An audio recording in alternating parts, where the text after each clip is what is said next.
I'm a talk show host, researcher, lecturer, writer, and historian. Wanted to do a brief overview of my 12-week online course, Ancient Kemet, the Moors, and the Ma'afa, Understanding the Transatlantic Slave Trade, what they didn't teach you in school. Join me live in class Saturday, July 29th, 2023, 2 p.m. to 4 p.m. Eastern Standard Time at our online school for another exciting, informative session of my 12-week online course. You see me on Roland Martin Unfiltered talking about this class. You see me on Faraji Muhammad's show, The Culture. You see me on the Tammy Mack Lake Show, as well on the Fox Soul TV network. And this is a 12-week online course. We deal with thousands of years of history and what leads up to the transatlantic slave trade taking place. So you never look at history the same way again. So in this 12-week online course that I developed, and I put together the slideshow, the curriculum, I chose the content. We can't start studying our history in slavery, okay?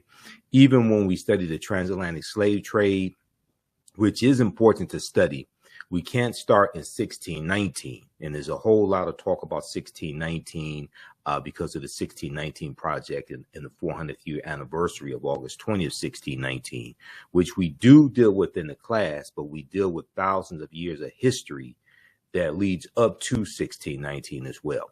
We can't start in 1619 in Virginia or in the 1440s when the Portuguese get involved in the transatlantic slave trade. We have to understand the history chronologically and deal with the 800-year occupation of Europe by the Africans known as the Moors, who take the teachings from the Nile Valley region of Africa into the Iberian Peninsula, today known as Spain and Portugal, in 711 AD. And it's going to be these teachings that are going to bring Europe out of the Dark Ages. Okay, they bring Europe out of the Dark Ages. This course not only deals with the transatlantic slave trade, but deals with thousands of years of history that leads up to the transatlantic slave trade taking place.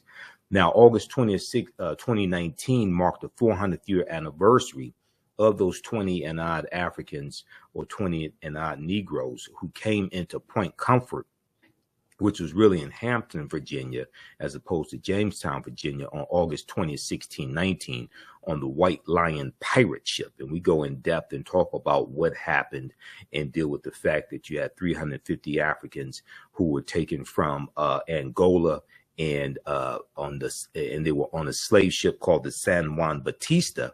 And the San Juan Batista gets hijacked around Veracruz, Mexico, by two English pirate ships, the White Lion and the Treasurer. Okay. And it's going to be the White Lion and the Treasurer. They come into Virginia in August of 1619, and those 29 Africans are going to be on the White Lion pirate ship, Lion, which was an English pirate ship. So the August 20th, 1619 marked the 400th year anniversary of those 29 Africans who came into Point Comfort on August 20th, 1619, in what would later become the colony of Virginia. Now, this was known as the year of return, as many African Americans were and continue to reconnect to Africa and travel to Ghana or other West African countries. When we discuss the transatlantic slave trade, we have to first understand that African people are the original people of North, Central, and South America and have been in the land that we call the United States of America, or some call Turtle Island, at least 51,700 years. And we use numerous sources in this class. We look at a timeline of history, the book references.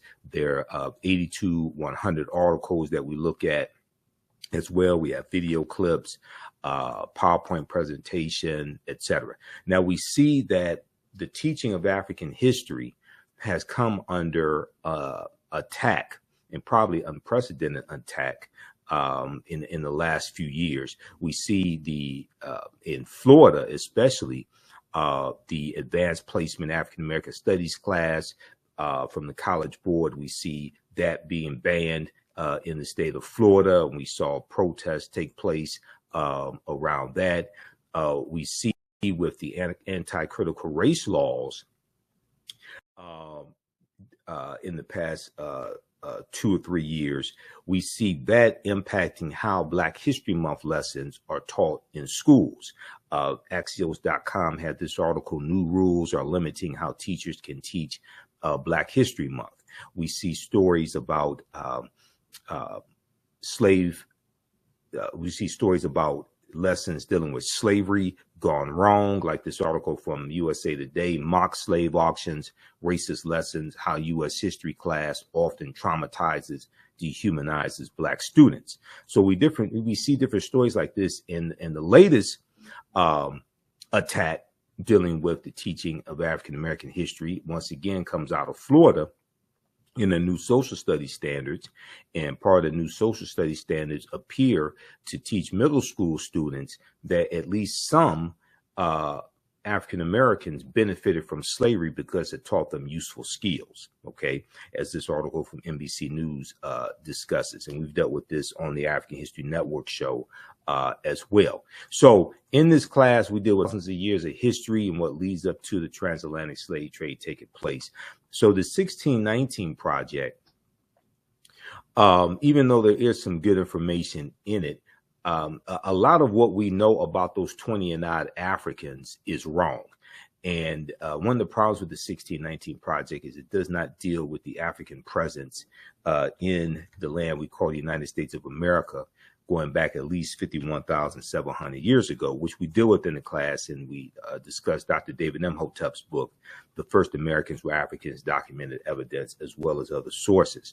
But this article here from VirginiaMercury.com, much of what we've been told about Virginia 1619 first Africans is wrong. This is from August 11th, 2019. Now, this is a historical marker that is at Fort Monroe in Virginia, and it notes the arrival of the first Africans in Virginia. And in 1619, codified slave laws don't exist in any of the 13 colonies. The first of the 13 colonies to have codified slave laws is Massachusetts in 1641. Okay, and these Africans are going to be put into a form of indentured servitude, and after about 3 to 5 years or so, they're going to be released from that. The Washington Post has a good article that deals with 93 years before 1619. It deals with the settlement that the Spanish tried to set up in the South Carolina, Georgia area. Before 1619, there was 1526, the mystery of the first enslaved Africans in what became the United States.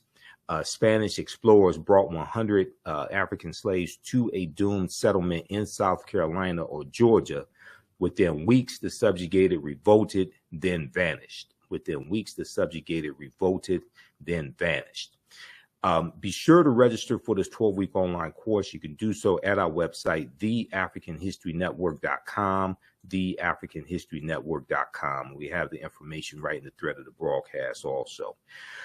Okay, so one of the sources that we use in the class is Dr. David Imhotep's book, The First Americans Were Africans, Documented Evidence. He's a friend of mine. If you've been following the African History Network and following my show, which has been on the air 13 years, you know, I've interviewed him about 13 times, actually.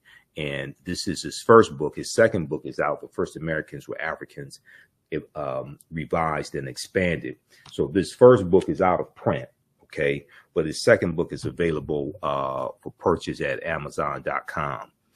And his book deals with, his book is backed by 713 footnotes and 7 peer-reviewed articles. And it documents an African presence in North, Central, and South America dating back at least 56,000 years ago, which would be the Khoisan, who have the oldest DNA on the planet. Page 14 of his book deals with a discovery made by Dr. Albert Goodyear in Allendale County, South Carolina, in 2004. Okay. And Dr. Albert Goodyear and his team found 13 different types of evidence that thoroughly document an African presence in this country dating back at least 51,700 years ago, at least 51,700 years ago. Okay. And these were the Khoisan, the short statured Africans. So this is why, even though 1619 is important to study, we get way too caught up in 1619. Okay. African people were the first people on the planet.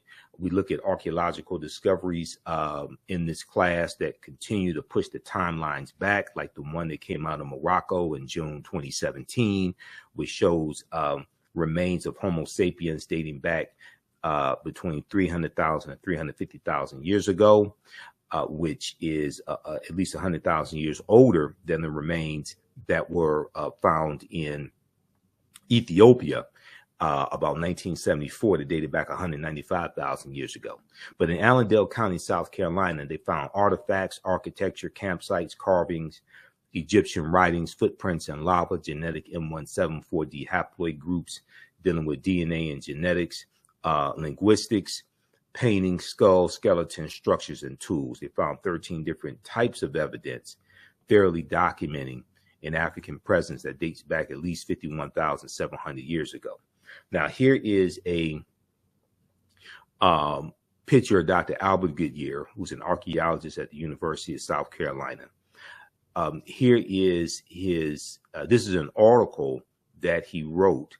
I'm sorry, this is an article about his discovery at ScienceDaily.com. ScienceDaily.com has articles dealing with scientific discoveries, archaeological discoveries. This is an article from November 18th, 2004. The article is still there. You can go read it yourself.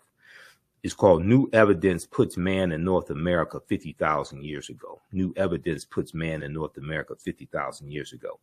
And a summary of the article, and this is the summary coming from ScienceDaily.com, not me. It says radiocarbon tests of carbonized plant remains, where artifacts were unearthed last May along the Savannah River. So that'd be May 2004, last May along the Savannah River in Allendale County by University of South Carolina archaeologist Dr. Albert Goodyear, indicate that the settlements containing these artifacts are at least 50,000 years old, meaning that humans inhabited North America long before the last ice age, meaning that humans inhabited North America long before the last ice age. So who are these humans? Okay.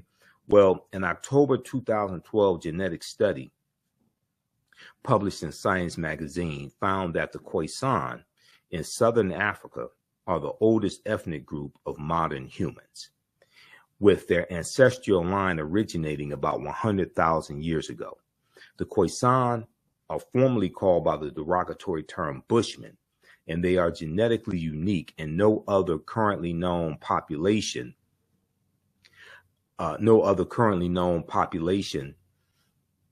had separated so early from our common modern human ancestor, according to the report. Now, these are two Khoisan women here. These are the short-statured Africans. Now, the Khoisan live mainly in southern Africa in territories spanning Botswana, Namibia, Angola, Zambia, Zimbabwe, and South Africa. They are largely divided into two groups: hunters and gatherers, or the Sans people, S-A-N-S, and keepers of the livestock, also known as the Khoi people.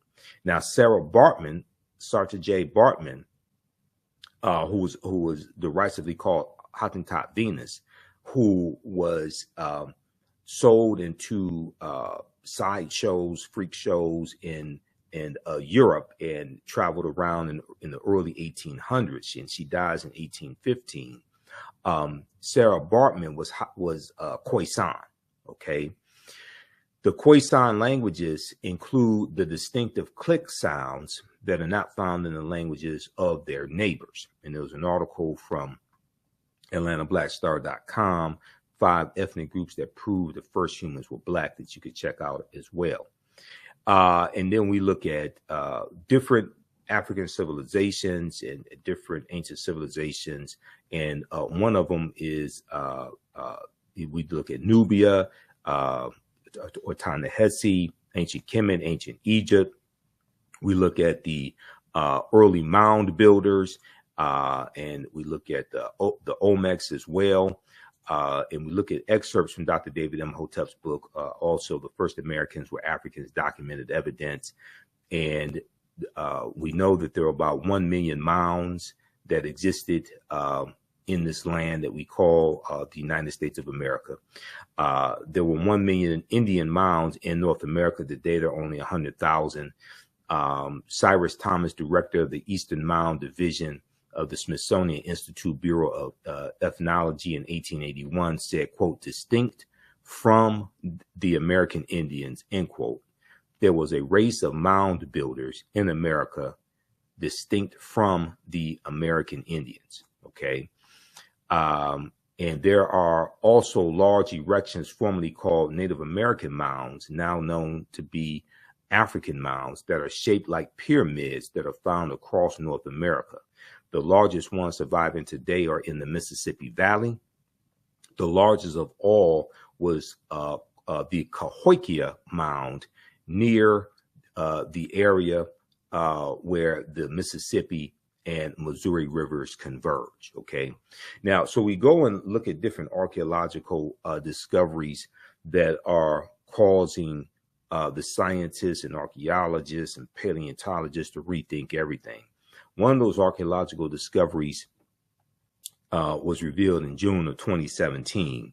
Now, this is an article from NBCnews.com, and the name of this article is "We're Older Than We Thought.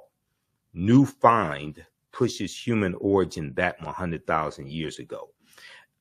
And this was a discovery made in Morocco, okay, in Morocco. And they found remains of Homo sapiens that date back at least 300,000 to 350,000 years ago. Modern humans evolved much earlier than previously thought, researchers reported. New discoveries at a rich site in Morocco show modern humans were hunting and probably cooking game animals 300,000 years ago. This is 100,000 years earlier than scientists had believed up until now. Now, new discoveries and new dating methods show that, in fact, many of the bones belonging to modern Homo sapiens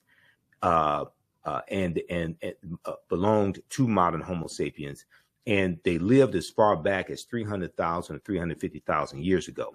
Now, the earliest previous Homo sapiens bones, or modern man's bones, date back 195,000 years ago, and they are found clear across the continent in modern day Ethiopia. Taken together, the findings show modern humans were dispersed across Africa long before anyone ever thought. Okay, now that's from June 2017. This discovery here that was reported by the New York Times in their science section, this deals with stone tools found on the Greek island of Crete that date back at least 130,000 years ago. On Crete, new evidence of very ancient mariners. On Crete, new evidence of very ancient mariners. This is from the New York Times, February 15th, 2010. And it said this discovery here is causing the scientists to rethink everything. And this discovery is considered strong evidence for the earliest known seafaring in the Mediterranean and calls for rethinking the maritime capabilities of pre-human cultures, okay?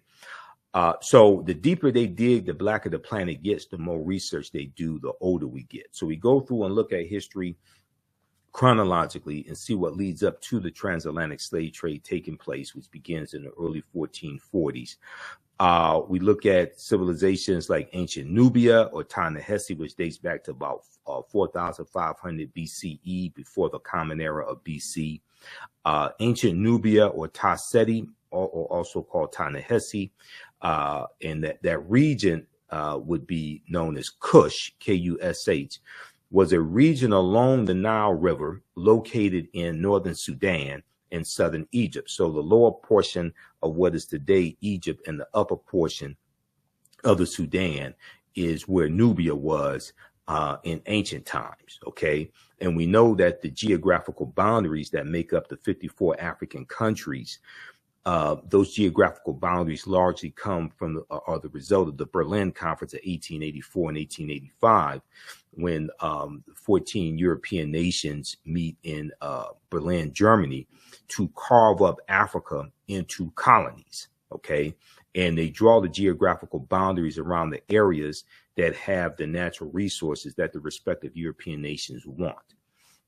Now, known for rich deposits of gold, Nubia was a major trading port for luxury goods that came from sub-Saharan Africa, such as incense, ivory, and ebony. Nubia was home to some of Africa's earliest kingdoms. The first monarchy of recorded history was established in Nubia. The Nubians were also known for their exceptional archery skills that provided the military strength for their rulers. Kings of Nubia ultimately conquered and ruled Egypt for about 100 years, or about 1 century. Monuments still stand in modern Egypt. Monuments still stand in modern Egypt and Sudan at the sites where Nubian rulers built cities, temples, and royal pyramids. So Nubia is the mother of ancient Kemet, ancient Egypt. And the grandmother of ancient Kemet, ancient Egypt, is Ethiopia or Abyssinia, okay? Because civilization travels up the Nile River. Now, in the 1880s, the Western world's interest in Nubia was awakened by the rediscovery of the ancient empire's monuments, which were reported almost simultaneously by individual British, French, and American explorers. Many of them found it difficult. Many of these Europeans found it difficult to credit indigenous Africans for building such a civilization. And Nubia is one of these African civilizations that Europeans tried to claim as their own. And just like ancient Kemet, ancient Egypt, and they tried to say that these were either brown-skinned Caucasians or they were people from the Mediterranean. They didn't want to say that these were Black Africans, all right? And we show you this video here of this this European scientist who was disappointed when he finds out that the ancient Egyptian pharaohs were Black Africans also, okay? Now, during the 1840s, German Egyptologist Carl Richard Lepsius asserted confidently that the Greek term Ethiopian, when referring to the ancient civilized people of Kush, did not apply to Negroes. He said the Greek term Ethiopian did not apply to Negroes, but was used to describe reddish-skinned people closely related to the Egyptians who, quote, belonged to the Caucasian race, end quote. So they did everything they could to try to explain away this African greatness, okay? Now, ancient Egypt is the first major civilization in Africa for which records are abundant. It was not, however, Africa's first kingdom. A May 1st, 1979 New York Times front page article written by journalist Boyce Rensberger reported, quote, evidence of the oldest recognizable monarchy in human history preceding the rise of the earliest Egyptian kings by several generations has been discovered in artifacts from ancient Nubia. Okay, so we take you through our history. We look at these different African kingdoms and civilizations. We look at the Punic Wars and Hannibal Barca, who was Carthaginian, who was Black African, one of the greatest military strategists in history. We look at the Battle of Cannae in 216 BC. We look at Hannibal fighting against the Romans, and we look at Carthage, which existed from 813 BCE to 146 BCE. We know Rome was going to destroy Carthage. And what's interesting is that historically, Hannibal Barca was portrayed as an African, portrayed as Black African. There was no question. In his book, World's Great Men of Color, Volume 1, history scholar J.A. Rogers asserts, quote, the Carthaginians were descendants of the Phoenicians. The Carthaginians were descendants of the Phoenicians, a Negroid people, and that, in fact, until the rise of the doctrine of white superiority, Hannibal Barca was traditionally known as a black man, end quote. Today, many encyclopedias classify the Carthaginians as whites or Semites, but ancient Greek and Roman eyewitness accounts paint a different picture. The indigenous peoples of Carthage were called the Afirs, A-F-E-R-S. The indigenous people of Carthage were called the Afirs. Ancient Roman poet Virgil, in his poem Mortem, speaks of a woman from the Afir or Afar or Afra race, and he says of her, and all her figure proves her native land. Her hair was curly, thick her lips, and dark her color, end quote. Okay. In Library of History book 20, Greek historian Diodorus mentions a Greek lieutenant named Agathocles, who defeated a people in the area of present-day Tunisia who were the same hue as Ethiopians. Okay, so Carthage is in the area where present-day Tunisia is in North Africa. Now, the eyewitness accounts are corroborated by physical anthropology. L. Berthelon and E. Chantre, both well-noted French anthropologists, noted their examination of skeletons throughout North Africa in all periods. They note that the remains of both upper and lower class individuals of ancient North Africa were representative of the quote-unquote Negroid race, representative of the Negroid race. Okay, so we go through and we look at these different civilizations and different kingdoms. We look at the Olmec heads and the Olmec civilization as well, which has a African foundation also. It's a mixture of the Mandinka, ancient Egyptians, and Native Americans, okay? And Dr. David M. Hotep deals with this in the First Americans Were Africans, Documented Evidence, page 82 also. And we go through, look at these different archaeological discoveries, okay? Way before Columbus, ancient Malayans from Mali sailed to the Americas in 1311 AD, Common Era. FaceToFaceAfrica.com has this article from December 5th, 2018. It talks about Abubakar II, who sails with about 2,000 ships to the Americas, okay? And we know that Emperor Mansa Musa is, Mansa Musa is going to become emperor in 1312 AD after Abubakar II. Okay, Mansa Musa became ruler of the Mali Empire in 1312 AD, Common Era, taking the throne after his predecessor Abubakar II, or Abubakar II, for whom he had served as deputy, went missing on a voyage he took by sea to find the edge of the Atlantic Ocean. Mansa Musa's rule came at a time when European nations were struggling due to raging civil wars and a lack of resources. During that period, the Mali Empire flourished thanks to ample natural resources like gold and salt. Now, this is an interesting article from History.com. History.com is the official website of the History Channel, okay? And History.com tells you that West Africa was flourishing at a time when Europe was in the Dark Ages, or trying to come out of the Dark Ages, and dealing with raging civil wars, famine, the Black Death, the bubonic plague. The bubonic plague hits in 1347 in spurts, and 1347 to 1400, Europe loses between 1/4 to 1/3 of their population. Okay, so this relates to the film Black Panther and T'Challa, who's the richest man in the Marvel comic universe.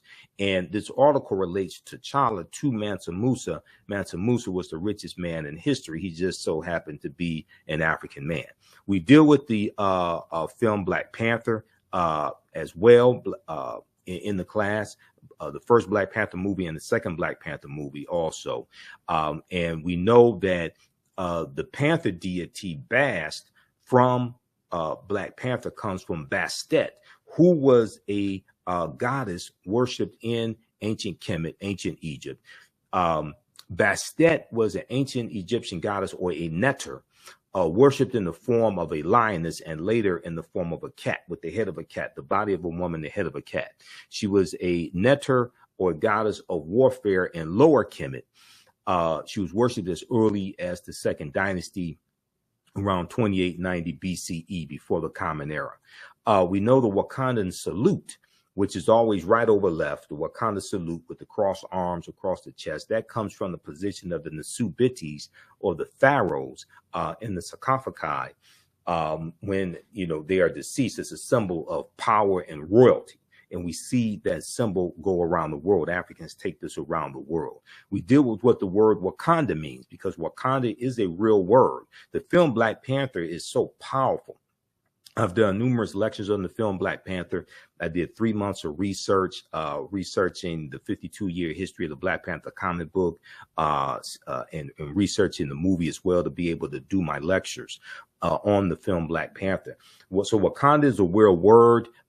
It's an Omaha Ponca and Sioux Indian word, and we also find Wakanda in Bantu languages, like in Kikongo.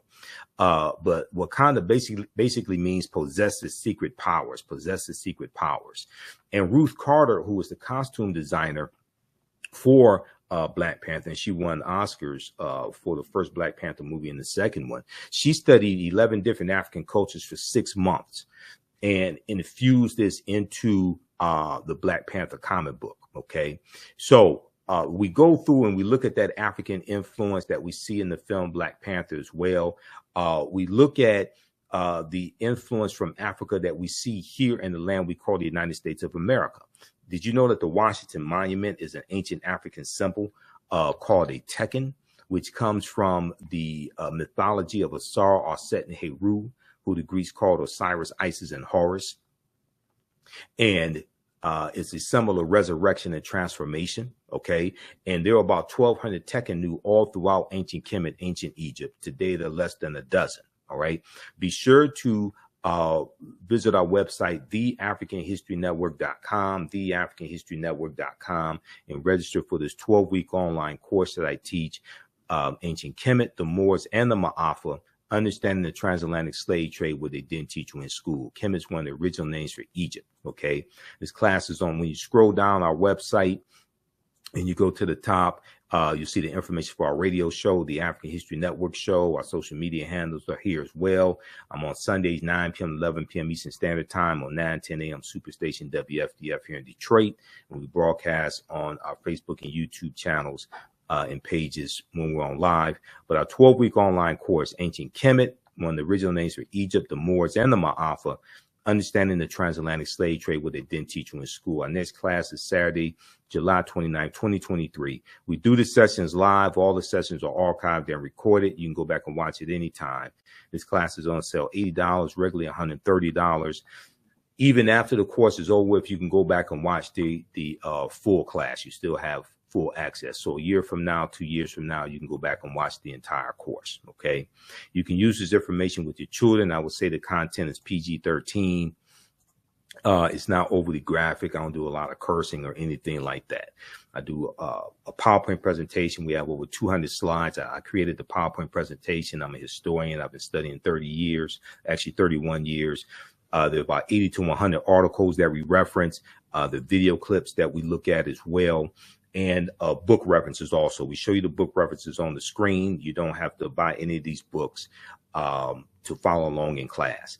This was an excellent article here from face-to-faceafrica.com that dealt with Tekkenu that were taken from Egypt and taken into London, England, Paris, France, and New York City. Okay. Ancient Egyptians called obelisks Tekkenu, and they were also used to tell time in the past. Okay. Currently, Cleopatra's Needle is the name given to 3 ancient Egyptian obelisks, one in New York City, one in London, England, and one in Paris, France. Read this article here from face-to-faceafrica.com, Cleopatra's Needle, how 3 ancient Egyptian obelisks ended up in New York City, London, and Paris. Okay. And they, the Tekken, or the obelisk, comes from the mythology of Asar, Aset, and Heru, who the Greeks called Osiris, Isis, and Horus. There are approximately 1,200 Tekhenu built in ancient Kemet, but only about a dozen are found today. Many of the Tekhenu removed from Egypt are now in Istanbul, Turkey, London, England, Paris, France, Berlin, Germany, New York, Rome, Italy, Vatican City, and elsewhere throughout the world. The Tekhenu are now called obelisks by their new owners, and few people know their origin or that they symbolize the resurrection of the African king Asar, okay, who the Greeks called Osiris. In Egypt on the Potomac by one of my friends, Tony Browder, he deals with this information. We also deal with Freemasonry and the origins of Freemasonry, because the foundation of Freemasonry comes from the teachings in ancient Kemet, ancient Egypt. The word Mason is derived from the Latin words mass and sun. Mason means child of light and expresses the desire to pursue light, which is a metaphor for the sun, which symbolizes knowledge. The term child of light or sons and daughters of light was first used to identify students who had completed 42 years of study in the temples of ancient Kemet, ancient Egypt. Many Masonic temples were modeled after the temples of ancient Kemet, places where light or knowledge was imparted in a series of steps or degrees. So many Masonic temples were modeled after the temples of ancient Kemet, ancient Egypt, places where light or knowledge was imparted in a series of steps or degrees. So the concept of going to an institution of higher learning and getting your credentials in a series of degrees, associate's degree, bachelor's degree, master's degree, PhD, etc. That concept comes out of ancient Africa, the Nile Valley region of Africa. The concept of the liberal arts, and George G.M. James in Stolen Legacy deals with the several liberal arts, and he talks about the trivium and the quadrivium, all of that. That comes out of ancient Africa. Tony Browder deals with this on pages 18 and 32 of Egypt on the Potomac.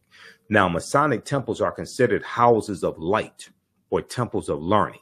The term Mason or child of light is a direct reference to the highest degree of the ancient Kemetic or ancient Egyptian education system. The 33 degrees of instruction within Freemasonry represent a fraction of the 360 degrees of instruction that comprise the ancient Kemetic system of education. Yet, with less than 10% of the wisdom of ancient Kemet, Freemasons have held positions of influence and power throughout the world for over 200 years. So this is also from Egypt on the Potomac by Tony Browder, which is one of the books that we use in the class. So we take you throughout history. We look at things like, why is Christmas celebrated on December 25th? Now, some of this information may go outside the circumference of some people's awareness. Just because you never heard it before, disagree with it, or don't like it, does not mean it's not true. Just means you have to do some research to understand what we're talking about. Because nowhere in the biblical text does it state that Yeshua or Jesus the Christ was born on December 25th. And this deals with astronomy, okay, and deals with the winter solstice. We look at things like Black Pete, Joie de Piet, who was a Moor and who was the sidekick to Sinterklaas, and who's worshipped in Holland and in the Netherlands. And in early November each year, they have this celebration and this parade of Sinterklaas coming from Spain into the Netherlands with Black Pete. And they have white people who dress up in blackface and put on Afro wigs, who are said to be this African Moor, Black Pete, Joie de Piet, okay? We deal with the 800-year occupation of Europe by the Africans known as the Moors, who go from North Africa, go from Morocco right into the Iberian Peninsula, today known as Spain and Portugal. They're going to conquer the southern portion of Spain and settle there. They call it Al-Andalus, okay? And then they're going to go all throughout Europe as well, and to various extents Africanize Europe. Who were the Moors? So the Moors' ancestors were known as the Garamantes. These were Black African people living throughout North Africa. Hannibal Barca was Garamantes, as well as St. Augustine. George G.M. James in the book Stolen Legacy said that the Moors were the custodians of the ancient Egyptian mystery system. So we go through and look at the Moors and their influence in Europe throughout history. We look at things like Saint Maurice, who became a patron saint to Germany as well. We look at sources from Runoko Rashidi and Dr. Jose Pimenta Bay. One of the books we use is Golden Age of the Moor, edited by Dr. Ivan van Sertima. We know 711 AD, General Tariq ibn Ziyad goes into the Iberian Peninsula and is going to conquer. They defeat the Vandals and the Visigoths, And this is tied to the fall of the western portion of the Roman Empire in 476 AD that gets crushed by those barbarians, the Vandals and the Visigoths. We look at things like, why are there Moors' heads on these national flags from Corsica and Sardinia? Okay, Corsica is a French island in the Mediterranean. Sardinia is an Italian island in the Mediterranean. So we go through, look at this history chronologically. We look at the three great West African kingdoms, Ghana, Songhai, and Mali. One of the books we use is Classical Africa by my friend Dr. Malefi Keti Asante, who I just interviewed back in, I think it was April of 2023, dealing with Queen Cleopatra VII. And the documentary series from Jada Pinkett Smith, African Queens, and the second installment dealt with Queen Cleopatra VII. We also look at Queen Nzinga, which was dealt with in the first installment of African Queens, which is streaming on Netflix right now. And then also we have to study Christopher Columbus. Columbus is crucial to understanding the transatlantic slave trade and the expansion of the transatlantic slave trade. Columbus helps to lay the foundation for slavery, racism, capitalism, the exploitation of indigenous people. And on his 4 voyages, Columbus never comes to the land that we call the United States of America. The closest he comes here is Cuba, which is about 90 miles away. Now, African slaves, when we look at slavery coming to the New World, or it was new to Europeans, Africans were brought first to the New World shortly after its discovery or uncovery by Christopher Columbus. Legend has it that one African slave was included in his original crew, and they could be found on the island of Hispaniola, the site of present-day Haiti, as early as 1501. And he lands in Hispaniola December 6, 1492. Upon his arrival in the Bahamas, Columbus himself captured 7 of the natives for their quote-unquote education, he said, on his return to Spain. However, the slave trade proper only began in 1518, when the first black cargo direct from Africa landed in the West Indies. So this is based upon the Asiento de Negros of August 1518, signed by King Charles V, okay, which drastically expands the transatlantic slave trade. Now, the importation of Africans to be enslaved to work in the Americas was the inspiration of the Spanish Bishop Bartolomeu de las Casas, who traveled on some of Columbus's voyages, and his support for African slavery was motivated by humanitarian concerns. He later quickly reversed course and said that was wrong, and he worked the rest of his life to abolish slavery, but it was pretty much too late by then. He said that the Native Americans had suffered enough and that they need to try to save their souls, but to enslave African people. He argued that the enslavement of Africans and even some whites, proving that in the early period, slavery did not operate according to exclusive racial demarcations, would save the indigenous American Indian populations, which were not only dying out but engaging in large-scale resistance as they opposed their excessively harsh conditions. As a result, King Charles V, then King of Spain, agreed to the Asiento de Negros, or slave trading license, which he signed in August of 1518, which later represented the most coveted prize in European wars, as it gave to those who possessed it a monopoly in slave trafficking. Okay, so we take you throughout history and look at this. We look at some of the skills, trades, and crafts that African people had in this country from 1619 to 1865. There were at least 262 skills, trades, and crafts that African people had in this country. And the book by James Newton and Ronald Lewis, The Other Slaves, Mechanics, Artisans, and Craftsmen, which came out in 1978, documents this. There are also studies that show how studying African history improves the academics of our children. There was an article from the root.com, new studies find that positive feelings about Blackness improve academic performance for Black girls. This is from January 10th, 2018. And then there was a study, Black teens with racial pride do better in school. This was a study from the University of Pittsburgh and Harvard University that shows that when parents use racial socialization, such as talking to their children or engaging in activities that promote feelings of racial knowledge, pride, and connection, it offsets racial discrimination's potentially negative impact on students' academic development. So there's evidence showing how our children studying their history and knowing their history and having positive self-esteem because of their history, how this improves their academic performance also. So register for this 12-week online course that I teach. As soon as you register, there's content that you can start watching right now. It's at our website, theafricanhistorynetwork.com. I teach the class. You've seen some of my videos, most likely. Follow us on our Facebook fan page, The African History Network, and my YouTube channel, Michael M. Hotep, IMHOTEP. Join us in our next class, Saturday, 2 p.m. to 4 p.m. Eastern Standard Time. The full course is on sale, $80, regularly $130 right now. You never look at history the same way. Remember, right knowledge corrects wrong behavior. It's not over till we win. Wakanda forever. And we'll see you in class. Peace.